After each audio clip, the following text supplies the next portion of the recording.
Welcome to Arijit blogs. আর আজকে আমি কোথায় এসেছি, কার সাথে আড্ডা মারতে এসেছি বলছি। আমি যার কাছে এসেছি তার নাম হচ্ছে আরিয়ামান সোম। ও 2025-এ শক্তি সম্মান পেয়েছে। তো আর কথা না বাড়িয়ে চলো ওর সাথে আড্ডাটা হোক। হ্যালো, কেমন আছেন? ভালো আছেন? তো কী করতে এখন, কী পড়াশোনা করছি বল? এখন আমি ক্লাস 9-এ পড়ি আর এখন into martial arts, specially karate. আমি কারাটে 2024 থেকে শিখছি। আর আমি জুলাইতে আমার প্রথম বেল্ট পাই। আমি দুটো বেল্ট একবারে টপ করেছি। তো একবারে হোয়াইট বেল্টের থেকে ব্লু বেল্টে এসেছি, যেখানে একবারে ইয়েলো থেকে ব্লুতে যায়। বাট আমি একটা বেল্ট স্কিপ করেছি because of my ability to catch up. So I feel like ওই তখন থেকেই আমার ক্যারাটেতে একটু মনটা আরও বেড়ে গেছে। তখন আরও মানে মাই লাভ ফর ক্যারাটে ইনক্রিজ। তো যারা জানে না তাদেরকে যদি ধরো, তোমার চ্যালেঞ্জটা কোথায় হয়েছিল, কী হয়েছিল?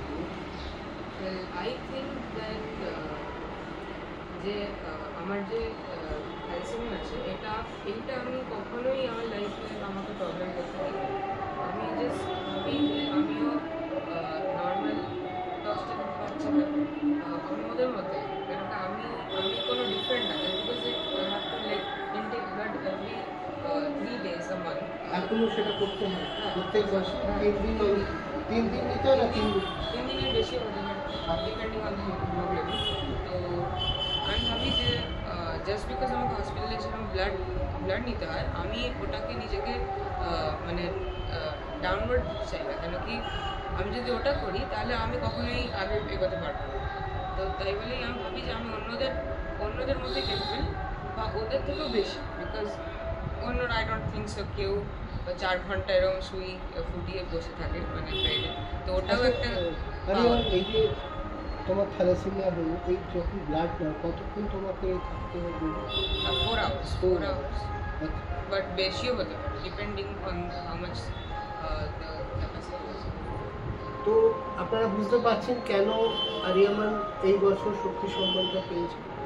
তো শক্তিটাই হচ্ছে ওর মেন স্ট্রেংথ, যেটা ওকে এম্পাওয়ার করেছে, ওকে এগিয়ে নিতে সাহায্য করছে।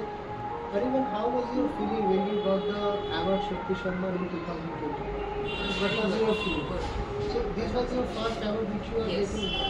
So how you motivate yourself after getting that award?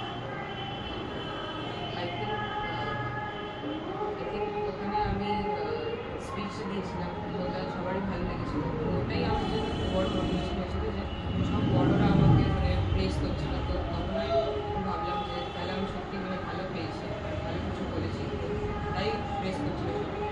তো ওটাই আমার জন্য খুব বড় একটা মোটিভেশন হয়েছিল। তো পরের বছর আরও ভালো করে এবং তুমিও কিন্তু অনেকে মোটিভেট করেছো এবং আমাকেও মোটিভেশন দিয়েছো। কোথায় দিয়েছো বলতো, যে তুমি ভয়টাকে জয় করেছো। So you have overcome your crisis. মানে তুমি চাও না থ্যালাসেমিয়া তোমাকে চেপে ধরবে, ইয়েস, তুমি চাইছো থ্যালাসেমিয়াকে চেপে ধরতে। তাই কত আমার সাথে ফাইট করবে। This is the very positive sign God has given you. তো ওই পজিটিভনেসটাই তোমাকে জীবনে এগিয়ে নিয়ে যাবে। এবং পড়াশোনার সাথে ক্যারেক্টারটা কীভাবে তোমার সাথে ব্লেন্ড হবে? ধরো অনেক কিছুই করতে পারতে, কিন্তু ক্যারেক্টারটা পার্টিকুলারলি কেন? well, I am very much into movies, especially action films. ওখানে সবসময় ক্যারেক্টার্সরা ফাইট করে। ফেভারিট হিরো কি? আমার ফেভারিট তো মার্ভেলের ডক্টর স্ট্রেঞ্জ। বাট যদি অ্যাকশন হিরোর কথা জিজ্ঞেস করো তাহলে Chris Hemsworth from Extraction, directed by Joe Russo. So তো হলিউড, বলিউড? বলিউড অতটা আমি দেখি না, আমি মোস্টলি ইন্টু হলিউড। তো ক্রিস হেমসওয়ার্থের যে অ্যাকশন সিকোয়েন্সগুলো ছিল এক্সট্রাকশন, ওগুলো including martial arts and jujutsu সব মিলিয়ে। তো আমি যদি একটা মার্শাল আর্টসটাকে মাস্টার করতে পারি, তো আমিও in the future if I ever direct an action film, যেটা আমার ড্রিম, তো ওটা যদি আমি করতে পারি তাহলে আমারও নিজের একটা মানে নিজেকেও কোরিওগ্রাফ করতে হবে একটা অ্যাকশন সিকোয়েন্স। তার জন্য আমাকে নিজে অ্যাকশন জানতে হবে। তার জন্যই আমি মার্বেলের ছবিগুলো ইয়েস অ্যাকশন বা যাই হয়, একটু স্পেশালিটি, একটু ইলিউশন, একটু রিয়েলিস্টিক নয়। কিন্তু এই যে রিয়েলিস্টিক নয়, এইটাই তোমাকে মোটিভেট করে, মানে স্ট্রেংথ কি এটাই পাও যে একটা ক্ষমতা, একটা সবার একটা করে পাওয়ার আছে। That's why I watch the films, because ওই মুভিগুলোতে ওই 2 ঘন্টা হোক, আধা ঘন্টা হোক, যতক্ষণের হোক, ততক্ষণ আমি নিজেকে দেখছি না, আমি নিজে আছি, বাট আমি ইউ আর পোর্ট্রেইং দেয়ার ক্যারেক্টার, তুমি ওখানে ইনভলভ হয়েছো। আর specially when I'm watching the film in a theater, আমি পুরো এক্সপেরিয়েন্সে ইমার্স করতে পারছি নিজেকে। আর তখন আমি নিজের চোখ দিয়ে অন্যজনের লাইফ দেখছি। তো আমি ধরো একটা সুপার হিরো ফিল্ম দেখছি, for the 2 hours I become Superman. If I'm watching Superman, I become Superman. If I'm watching an action film, John Wick, I become John Wick. So ওদের লাইফটা এক্সপিরিয়েন্স করা যাচ্ছে, তাই বলেই আমি মুভিসে এত মানে ঢুকে পড়েছি। এই যে তুমি এতটা ইনভলভ হয়ে দেখছো মুভিজ, অনেক সময় আমাদের ছোটোবেলায় আমার বাবা বলে সিনেমা দেখো না, খারাপ হয়ে যাবে ছেলে, এইসব এখনও জানি না আগে প্রিজুডিসগুলো আছে কি না, কেউ বলে কিনা জানি না। তো তোমার তো উল্টো কাজ করছে, এটা তোমাকে আরও মোটিভেট করছে, আরও এম্পাওয়ার করছে, আরও কোথাও তোমার লড়াই করার স্ট্রেংথটা বাড়াচ্ছে। তার মানে আমরা যেটা দেখি সেটা কোথাও না কোথাও একটা ভালো দিকও আছে, যেটা আমরা ফিল করতে পারি না। তোমার এই ইন্টারভিউটা যারা দেখছেন, ওর বয়সী ছেলেমেয়েদের ক্ষেত্রে বিশেষত যখনই বাবা মারা বলে সিনেমা দেখো না, খারাপ হয়ে যাবে, তা নয়, ওকে কিন্তু ওর এই থ্যালাসেমিয়ার সাথে চ্যালেঞ্জটাকে ফেস করছে, কিন্তু কখনো সুপারম্যান, কখনো স্পাইডারম্যান, কখনো ব্যাটম্যান, কিছু না কিছু তোমাকে এম্পাওয়ার করছে, এই চল থ্যালাসেমিয়াকে দেখলে এইটা করার জন্য। সো তোমার ফ্যামিলি থেকে কে আছে? আমার ফ্যামিলিতে আছে আমার দাদা আছে, আমার মা আছে, আমার ঠাম্মি আছে, তারপরে আমার বাবা আছে। এরা কতটা সাপোর্টিভ তোমার সব কিছুর সাথে, এরা কতটা লাইফে জড়িত? সে মম আমাকে সিনেমা দেখাতে নিয়ে যায়, ওইটা একটা প্লাস পয়েন্ট। আর ওখানে পপকর্ন কিনে দেয়, আর বাবাই সিনেমার টিকিট কেটে দেয়। তোমার এই অ্যাডভেঞ্চারের মাও একটা পার্টি। হ্যাঁ, অফকোর্স স্কুটি করে নিয়ে যাওয়াটা ভালো, ওটা আমি একা তো পারবো না এখন, কিছু বছর পরে, বাট এখন তো মমকে নিয়ে যেতে হয়। মম আমার সাথে যাচ্ছে সিনেমাগুলো, অত কিছু বুঝতে পারে না, বাট দেখে মানে যেহেতু সব মার্ভেলের সিনেমাগুলো কানেক্টেড, আমাকে আগে আরেকটা সিনেমা দেখতে হবে না, তাহলে আমি কতটা ক্লিয়ারলি বুঝতে পারবো না। বাট তাও মম দেখে, মম এনজয় করে ফিল্ম ছিল। আমার ভালো লেগেছিল আগেরবার ভেনমের last part, Venom 3, the last dance. তো আর আমার লাস্ট দেখতে গেছিলাম হচ্ছে দ্য ফ্যান্টাস্টিক ফোর, ওটাতেও মমকে নিয়ে গেছিলাম। তো হ্যাঁ, বাবাকে আমি নিয়ে গেছিলাম, আরও বাবাকে ব্ল্যাক প্যান্থার দেখাতে নিয়ে গেছিলাম। ব্ল্যাক প্যান্থার ওয়াকান্ডা ফরএভারে বাবাই দেখেছিল, বাবার ভালো লেগেছিল, বাট বাবাই বুঝতে পারে না। আসলে রিলেট করার বিষয় আছে যে how I am relating with the subject. বাবার বেসিক্যালি ভিজুয়ালসটা দেখে ভালো লেগেছে, কারণ বাবাই আর্টিস্ট, তো আর্টিস্টের ভিজুয়ালস দেখে যতটা মানে প্রমুখ হবে। আর আমি হচ্ছে স্টোরি আর্টিস্ট, মানে কেন কি আমি নিজেও স্টোরি বানাতে পছন্দ করি, কারণ কি আমারও অনেক স্টোরি লেখা আছে। ওগুলোকে আমি বড় হয়ে যদি বিগ স্ক্রিনে পোর্ট্রেট করতে পারি, তাহলে তো ওগুলো মানে আমার ড্রিম। তো আমিও যদি তুমি পোর্ট্রেট করতে গেলে either you have to become a টেকনিশিয়ানের পার্টে চলে আসবে, আইদার ইউ হ্যাভ নয় ক্যামেরার সামনে থাকতে হবে, নয় পেছনে থাকতে হবে। আমি তো তুমি ডিরেকশনে করতে চাই। ডিরেকশনের ক্ষেত্রে বড় হচ্ছে ইমাজিনেশন। তুমি যেটা মানে ধরো আমরা যখন স্কুলে তুমি পড়াশোনা করছো, যখন বই পড়ছো, তুমি দেখবে তোমার মধ্যে সেই পাওয়ারটা যে লাইন্সের সাথে ভিজুয়ালটাকে কানেক্ট করতে পারে। তো ওইটাকে কিন্তু অনেকেই পারে না, ওরা লাইন্সই পড়ে, ভিজুয়ালটা দেখতে পারে। যেহেতু তুমি এই জিনিসটাকে রিলেট করো বা ফিল করো, so you can be a technician, you can be a director. খালি ওই ধাপগুলোকে তোমার স্টেপ বাই স্টেপ যেতে হবে। ডিরেকশন হতে গেলে প্রচুর সিনেমা দেখতে হবে, হ্যাঁ ম্যাথমেটিক্যাল এই জিনিসগুলো। আর এখন তো ইউটিউবে তুমি অনেক কিছু ইনফরমেটিভ তথ্য পেয়ে যাবে, how to make a short film, how to হয়তো প্রথমে তুমি একটা শর্ট ফিল্মই বানালে, ছোটো ছোটো কাজ করবে, তোমার যেটা লিখছো সেটাকেই কল্পনা করে কিছু করবে, খুব ছোটোভাবে, কিন্তু এভরি এক্সপিরিয়েন্স কিন্তু give you the strength to do the better.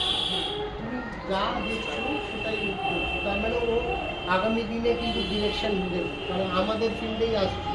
তাহলে তুমি যখনই কোনো রকম যদি তোমার শেখার ক্ষেত্রে কোনো রকম হেল্প লাগে, তুমি আরও আজকে আমরা এখানে একটা ব্লগ শুট করি, কিন্তু যখন আমরা কোনো শর্ট ফিল্ম করি বা কর্পোরেট করি বা ডকুমেন্টারি করি, তার স্ট্রাকচার আলাদা হয়, টেকনিশিয়ান আলাদা হয়, ক্যামেরা আলাদা হয়।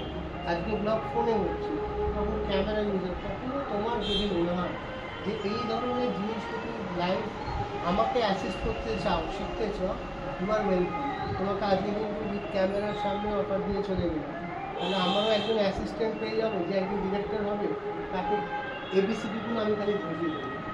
শর্ট টেকিং, প্যাটার্ন, কীভাবে ডাইমেনশন কি, ধরো যে কোনো জিনিস ধরো এবিসিডি থেকে শুরু হয়, ওইটা শেখার তোমার ক্লাস আমার কাছে, তোমার কাছে ওপেন অফার। তুমি যেদিনকে মনে করবে এরকম কিছু শিখতে চাও আমাকে বলবে। আমার যখনই এরকম কোনো কাজ হবে কলকাতায়, আমি তোমাকে বলবো তুমি বাবা কিংবা মার সাথে চলে এসো, সারাটা দিন আমার সাথে স্পেন্ড করবে। ওই যে নিজে হাতে কলমে কাজ করবে না, দ্যাট উইল বি আ তোমার, তখন তোমার, তুমি যখন এখন ভিজুয়াল দেখছো তখন তোমার মনে হবে এই ভিজুয়ালটা কীভাবে তৈরি হয়েছে সেটাও তুমি বুঝতে পারছো। তুমি তখন মানে দেখার থাকে যাতে ভেতরে কী করে তৈরি হচ্ছে সেই মেটেরিয়ালটাকে তুমি দেখতে পারো। তো তোমার আগামী দিনে ধরো যারা তোমার মতন ক্রাইসিসের ছেলেমেয়েরা ফেস করছে, হয়তো তোমার মতন স্ট্রেংথ তাদের নেই, দুর্বল হয়ে যাচ্ছে, মানে তারা পেরে উঠছে না লাইফে, তাদেরকে কী মেসেজ দেবে তুমি? তাদেরকে আমি এইটাই বলতে চাইবো যে live your life to the fullest, because তোমার লাইফ শুধু একবারই পাবে আর বারবার এটা পাবে না। তো তুমি যাই করো ওটাকে ফুল এফর্ট দিয়ে করো, আর যখনই করবে নেভার গিভ আপ, বিকজ আমি এটাই মেনে চলি যে ক্যাপ্টেন আমেরিকার একটা কোট আছে যে I can do this all day. তো ওই কোটটাই নিয়ে আমি সবসময় চলি, যে যতক্ষণই মানে ধরো কারাটেতে আমাকে কিছু একটা করতে বলছে আর আমি খুব হাঁপিয়ে যাচ্ছি, বিকজ কারাটেতে কী হয় যে মানে অনেক কটা জিনিস একবারে করতে পারে, তো মানে হাঁপানি হয়ে যায়, ব্রেথ চলে যায়। আর যেহেতু ব্লাড ব্রেথ কনভার্ট হয় না, আর আমার বাড়িতে তো ব্লাড জেনারেট হয় না, তো তাই বলে ব্রেথেরও একটা কমই থাকে। বাট যখনই আমার এরম হয় যে শ্বাসকষ্ট হতে লাগে বা হাঁপানি হতে লাগে, তখন আমি এটা ভাবি যে I can do this all day, তো তাই বলে আমি এগোতে থাকি। তো আমি কখনো নিজেকে স্টপ করি না, just because I have thalassaemia. So ওটাই আমি তোমাদেরকে বলতে চাইবো যে just think that you can do this all day and go on. Just, একদম ওর ভাষায় নেভার গিভ আপ, তাই তো? Never give up. So let's follow ও যে রুলসটা করছে, never give up. So thank you for giving me the time, and you can be my assistant also. I have giving a open door window offer. তুমি যেদিনকেই চাইবে আমার সাথে কাজ করতে, কাজ শিখতে, ইউ বিকাম মাই অ্যাসিস্ট্যান্ট। আমি তোমার একদম হাতে কলমে কাজ করবো। তো small skills will help you to grow. So thanks for watching this blog. যারা অরিজিৎ ব্লগকে সাবস্ক্রাইব করেছেন থ্যাংক ইউ, যারা করেননি প্লিজ ডু সাবস্ক্রাইব। কেন আমি এই ধরনের ইনফরমেটিভ তথ্য আপনাদের সামনে নিয়ে আসি। আর আমার যে মেন ইউটিউব চ্যানেলটা আছে অরিজিৎ অফিসিয়াল ইউটিউব চ্যানেল, ওটাকেও ডু সাবস্ক্রাইব। দেখুন সাবস্ক্রাইব করতে তো you don't have to spend a single আনা, এক আনাও যাবে না, কিন্তু আপনি আমার সঙ্গে জুড়তে পারবেন। ভালো কিছুকে স্প্রেড আপ করার আমারও একটা টিম দরকার, সেই টিমটা হচ্ছে আমার সাবস্ক্রাইবার। আপনি সাবস্ক্রাইব করুন, সঙ্গে থাকুন, দেখুন আমি কত ভালো কিছু ইনফরমেটিভ তথ্য নিয়ে আসি।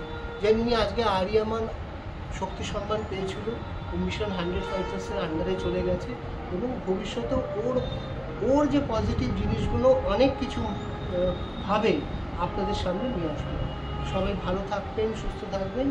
Do watch Arijit official blogs and Arijit official YouTube channel.